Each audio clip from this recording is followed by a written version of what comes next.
Hello. Alright, I just got a message saying you got a 1:45 meeting, so Mm-hmm.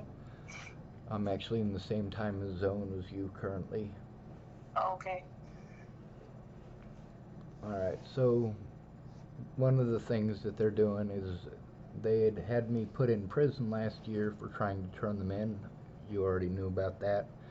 But they had a protection order served while I was incarcerated, and I wasn't allowed to respond. I wasn't even allowed to talk to my public pretender until I'd been there almost 40 days. Mm-hmm. So the issue with the corruption in western Nebraska is that they're not observing any of my rights. They're literally looking the other way to all of it. And every time that I try to turn them in, they pull this again, and then they get to use that against me in court. That, well, obviously they're the ones who are breaking the law, but at the same time, I'm the one who's being punished for it. I'm the one who's sent to a nuthatch or blown off by the Nebraska State Patrol, and with all of those recordings, they're doing everything that they can to eat up all of my resources and cut me off from those resources, and they need to stop doing this. I did talk to Joan Hansen, and she admitted that I had gone in on more than one occasion to try to get the protection order paperwork, including one of those occasions she actually gave me 5 copies, and I only turned in 3 of them. But I also had one previously that I had turned in against Ted Bollinger, Mm-hmm. and I've been trying to get some information on it from her because, like she said, I believe she said she doesn't have access to it, but I'm not for certain. I do know that nobody ever recontacted me about the situation, um, any of them. You mean So, you tried to file protection orders against other people, yes, ma'am. or okay, that's what you mean. Yep. So what is your court about tomorrow? It's another protection order with Leslie Snell. She's trying to claim I violated the first protection order, which the first one was illegal, and this second one is also illegal. And She's so you're tomorrow. No, go ahead. she's trying to pretend like I'm threatening her family. The only thing I threatened them with was to call the Nebraska State Patrol, and I did. So it wasn't a threat. I did follow through. I called the Nebraska State Patrol.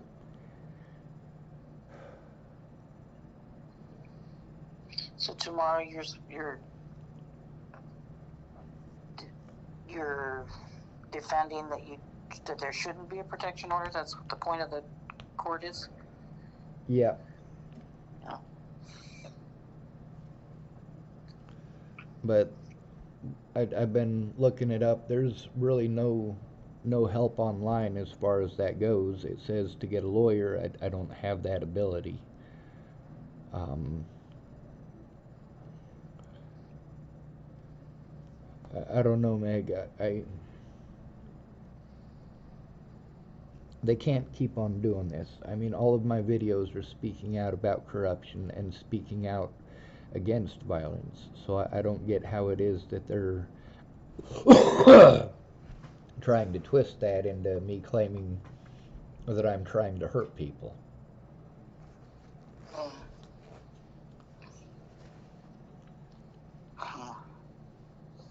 Is Marcia able to attend tomorrow via Zoom? No, that's one of the things. I've been trying to contact her. I've been sending her email or messages. I'm trying to. I have no idea what to do. I don't. I can't continue to take this abuse, though. I mean, that's for certain. I can't continue to have to move from place to place to place to place. Scott Costa should be in prison right now.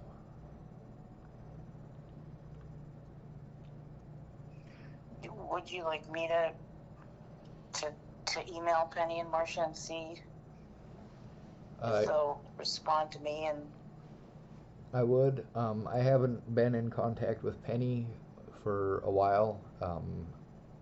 Marcia was saying that Penny could do this or Penny could do that, but Penny has not gotten back to me about any of it. So that's one of the major issues. Like with Penny, you know, Marcia is basically doing what it is that Penny was supposed to do, but Marcia she's got her own overwhelming caseload, and that's the problem with being disabled in Nebraska, is that even the services that there are not able to do their jobs because they're overwhelming caseloads, and then they end up trying to defer the situation. I mean, I obviously can't turn this in by myself. With all of the calls that I've made to Nebraska State Patrol that nobody ever got back to me, and not until like I was released from prison did anybody ever come to see me about that. The situation with the safety issue with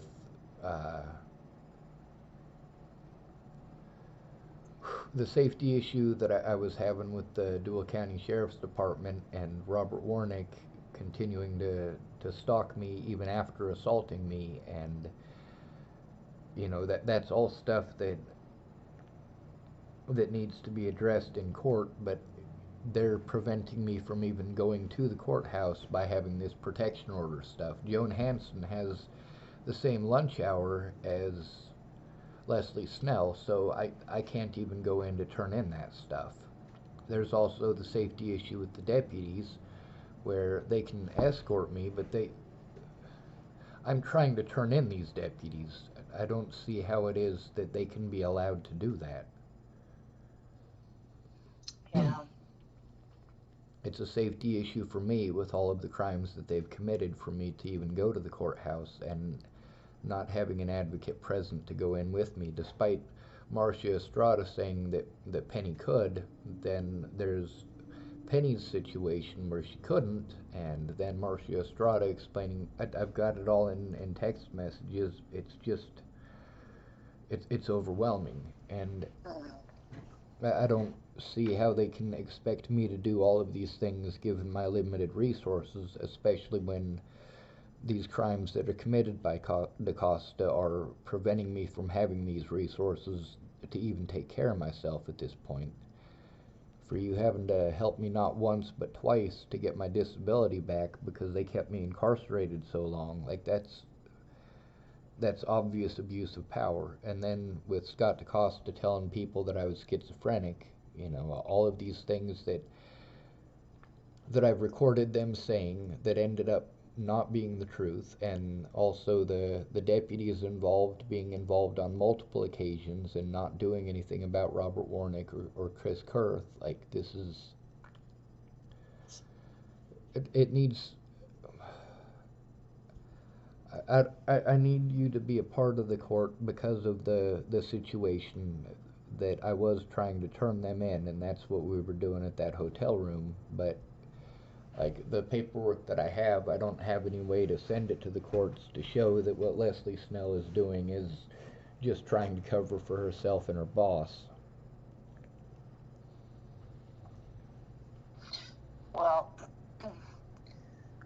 I just sent a message to both Penny and Marcia that your court date is now on Zoom, asking if they can Zoom in.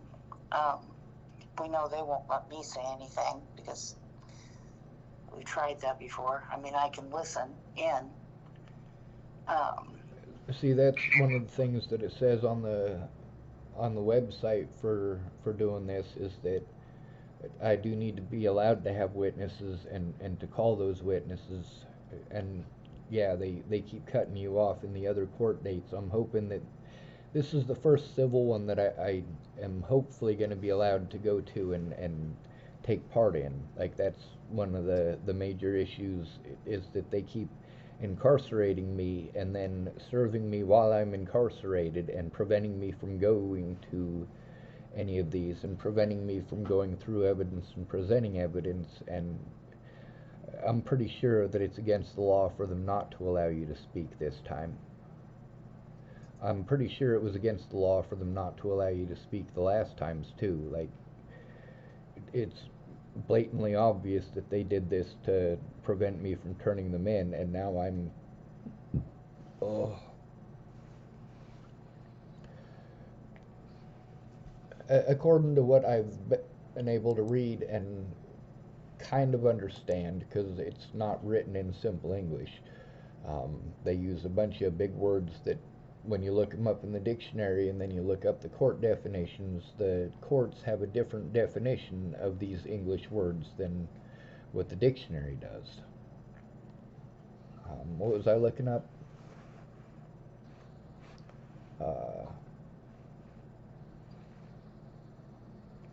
This is also an ex parte, which means that they sent the order given evidence that they claim to have that they obviously don't, claiming that I'm threatening her and her family and so on and so forth. The only person in her family that I threatened was her, and it wasn't a threat of violence. It was a threat of turning her into the Nebraska State Patrol, which I tried. Yeah. I do have the stuff from Marcia Estrada where it explains that I'm not schizophrenic, that I do have autism. I actually have three different things in my medical stuff about that, but two of them are buried in my mountain of evidence. So, I mean, trying to dig them out is a giant pain in the grain. Yeah. Well, I don't know. Do you have, when you submitted paperwork prior to them setting the hearing, did you provide additional things, or did you just have to fill out a form, or what was that? Joan Hanson, she's the lady who came out and got the form. When I spoke with her on the phone, me and my little sister Tara called her. She had explained that I don't do that. I just turn in the paperwork, just the front sheet. So I didn't get to turn that in, which that is completely beyond me, how I'm not allowed to turn in evidence to show in court of what they're doing. I don't see how she's allowed to misrepresent the situation, and I'm not allowed to show any of the evidence of that misrepresentation.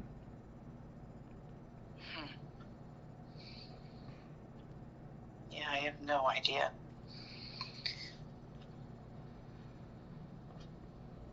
I just literally have no idea. You probably need to ask for, are you talking to Joan again today, or via email or phone?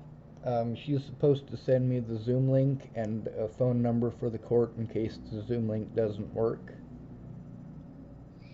Yeah, you probably need to ask, is there any way you can ask about, like, if Marcia can be there, or if I can log in, or how that works? I can certainly do that.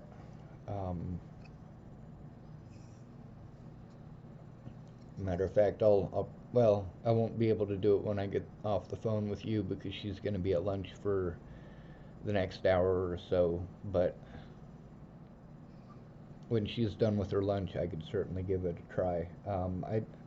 I still don't know if they're going to try to claim that me calling the courthouse is a violation. I mean, obviously with the first protection order being illegal, you know, and me trying my best to follow the regulations on it, the safety issues that are involved in this are entirely insurmountable for me, and they're aware of that. Yeah.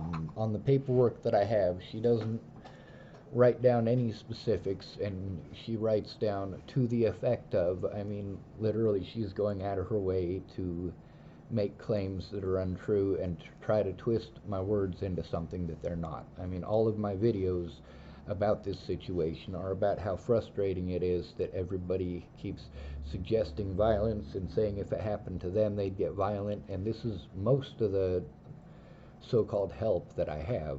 You know, I've got recordings with a lot of people telling me that I should go shoot people and suggesting that I shoot people and saying if it happened to them they'd be shooting people, and the whole point of my videos is that I'm against that.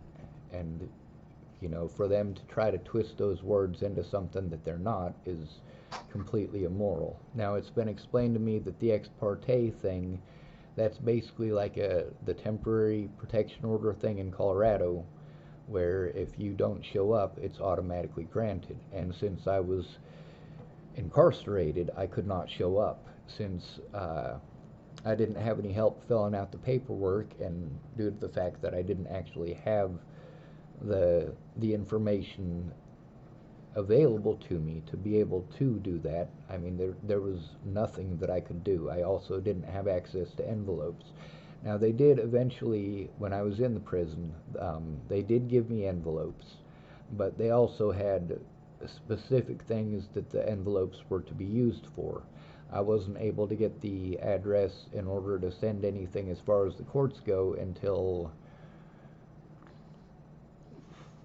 June or July of last year. Like, I'd already been incarcerated for months by the time that I got the address to send something to Judge Weimer, who is the judge in this case. And when I sent it to him, I got a letter back from him saying that he couldn't read it or some crap like that. Like, that's the thing, is that there's every legal recourse that I'm supposed to have, I've been denied. So tomorrow you're supposed to ask for a way to prove that you shouldn't have a protection order against you? I gotta ask how that even works, because that's the thing. They're using the officers in Leslie Snell are abusing the law in order to protect themselves from incarceration, and that's not okay. Now, the situation with the Nebraska State Patrol and them not getting back a hold of me until after that situation, like they allowed people to harm me until I had mental breakdown after mental breakdown, and the Nebraska State Patrol wouldn't do anything. The Nebraska Attorney General's office not doing anything. I mean, I've got phone call after phone call with them on my YouTube channel, and I've got also phone calls going back all the way to 2018 on my Facebook about that. So, I mean, it's not like I haven't been making the calls to all the places that I needed to call. It's the fact that I've had to call them alone and I get blown off. They tell me it's not their job when obviously it is. Now, me and Mandy Singer, we were trying to figure out the IC3 website, and I think the other one is IGN3 or something like that. And we weren't able to get them to work. Whenever she was trying to click into it, it was exiting her out and taking her back to the home screen on her phone. I've tried to do it on my computer, and it doesn't actually allow any of it. You know, there's no place to put the evidence, and there's no link for anything of that sort. They just want you to type it out, and you have to actually be able to get to the website to type it out. Now, I've looked up the thing, the IGN3, and how to fill it out on YouTube, and I can do that now again.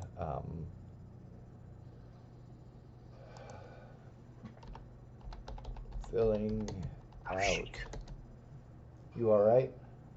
Yeah, I just realized what time it was. I gotta go so Hang that on, you let can me make the check call, and see right? if I can put this off for 10 minutes. Let me text. Hang on 1 second.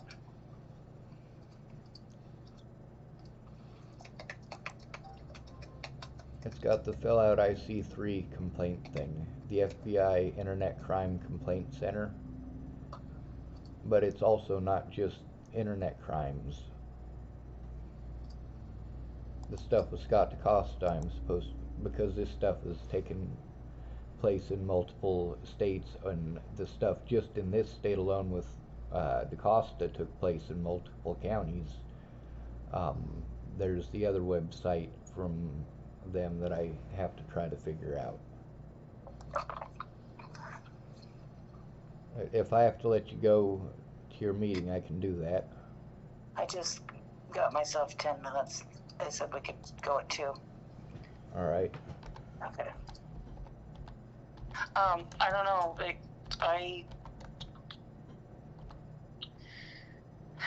The person that really needs to, I don't know. I just really don't know.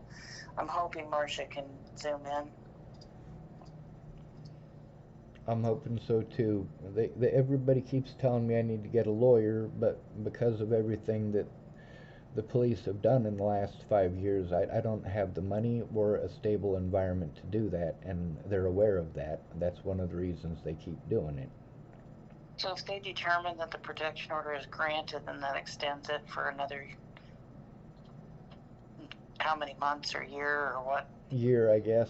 They're also trying to claim that I violated the first one, which I can't violate an illegal protection order. I was illegally prevented from going to court, illegally prevented from sending the letters out to show what was going on. My public pretender was doing absolutely jack shit. And, you know, the reason that they're getting away with it is because I have to do all of these things alone. Like when you were on the phone with me when they came into my hotel room, that video itself shows what they were doing was illegal. I mean, it also shows that they utilized all of the jurisdictions around them in order to cover up their crimes. They knew what I was doing. And that's one of the problems with having to post it on the internet, is that because I posted it on the internet, they were, what it is that my intent was, they were able to use their position to prevent me from doing that by getting these illegal warrants and by outright lying on the paperwork. They were able to put just enough stuff in there that they could prove to pretend that the stuff that they weren't able to prove had happened. And the thing is, the stuff that they are able to prove is not against the law, and the stuff that they were able to get the warrants for are things that absolutely are against the law, but they're not things that actually happened. And that's where the issue here is with me not having a court mandated reporter to assist me with this. Like, they're taking complete advantage of my disabilities, and they're telling me they're treating me like anyone else. They're absolutely not. You know, nobody in their right mind would have granted any of these people any of this if they were allowed to look at all of the evidence, and I'm not even allowed to show it.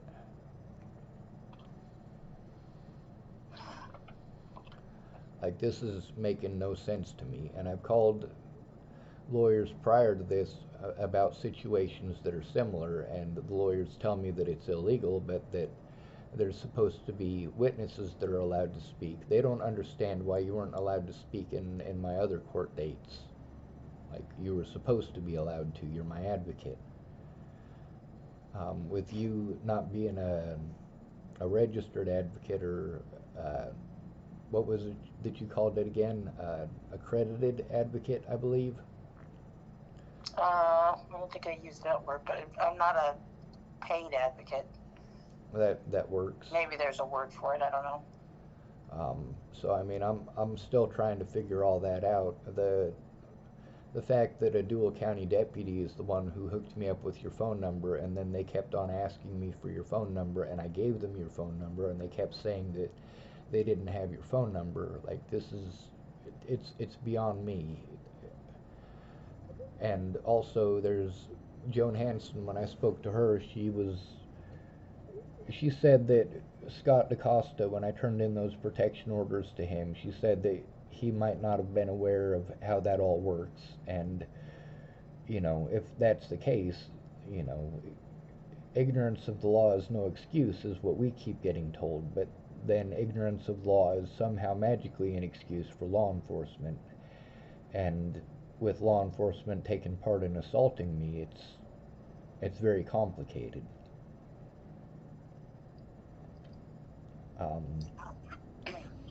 that's why I think, I mean, I don't know how it works either, but that's why I would think that Marcia Estrada would be, as a professional working with you, would be better for you than me as a volunteer.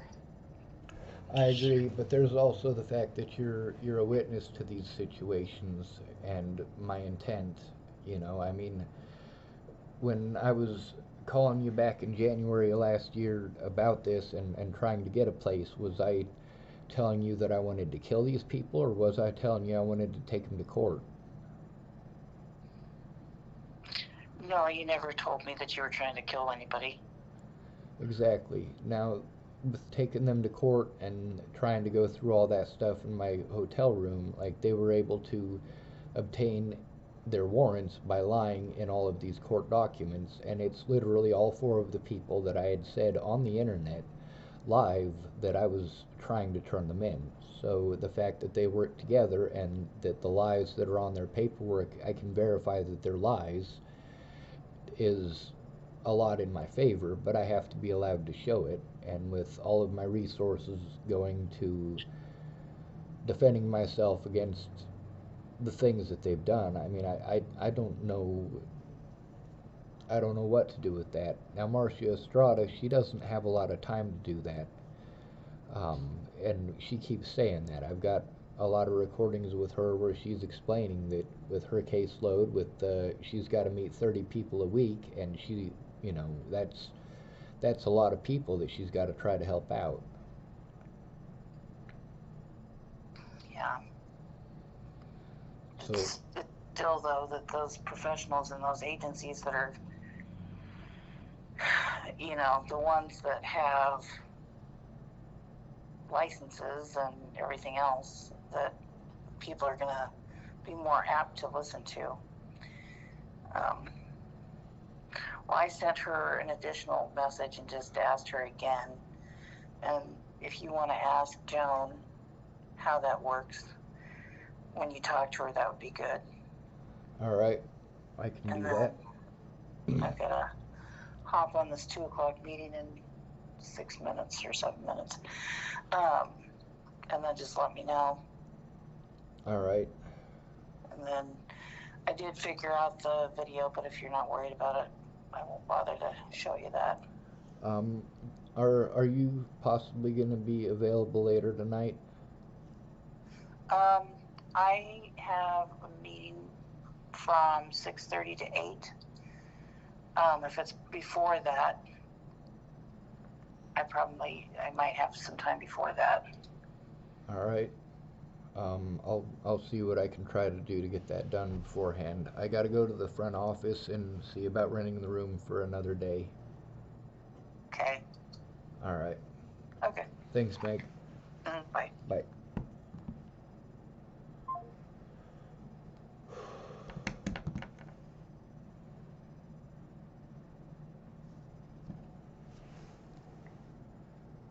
What the hell's going on with my phone?